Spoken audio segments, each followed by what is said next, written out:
এখন আলাদাভাবে তিতুমিরের বিশ্ববিদ্যালয় হওয়ার যে দাবি, সেই দাবির যুক্তিকতা তো প্রমাণ করতে হবে। কারণ হচ্ছে যে তিতুমিরের মতো আরো অনেকগুলি কলেজ আছে, ঢাকা শহরে আছে, ঢাকার বাইরে আছে, যে কারণে আমরা শিক্ষা মন্ত্রণালয় থেকে গত শনিবারে একটা বিবৃতি দিয়েছি যে আমরা 7 কলেজের যে দাবি সেটার প্রতি সরকার সহানুভূতিশীল, কিন্তু তিতুমির কলেজের এটাকে আলাদাভাবে একটা বিশ্ববিদ্যালয় করার বিষয়টা আরো অধিকতর পর্যালোচনার দাবি রাখে এবং সেটা সহানুভূতির সাথে কমিটি বিবেচনা করবে।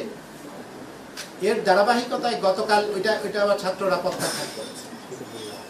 এর ধারাবাহিকতায় গতকালকে আমাদের উপদেষ্টা মহোদয় একটা বক্তব্য দিয়েছেন টেলিভিশনে।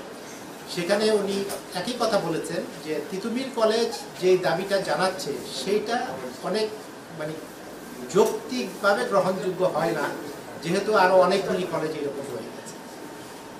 দ্বিতীয়ত হচ্ছে যে এই কলেজগুলির মধ্যে যে ছাত্ররা পড়াশোনা করছে তাদের সংখ্যা কিন্তু অনেক, 1,70,000-এর মতো এই 7টা কলেজ।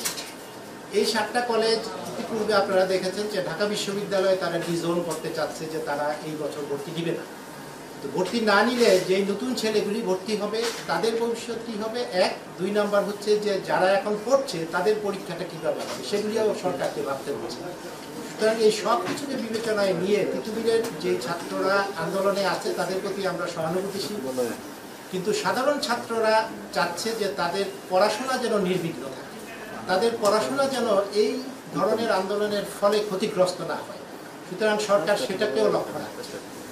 আমাদের সাথে ইতিমধ্যে ইউজিসির পক্ষ থেকে একটা প্রপোজাল আমাদের কাছে এসছে যে অন্তর্বর্তীকালীন সময়ে যতক্ষণ পর্যন্ত একটা আলাদা বিশ্ববিদ্যালয়ের সিদ্ধান্ত না হয় ততক্ষণ পর্যন্ত কিভাবে এই বিষয়টাকে মোকাবেলা করা যায়।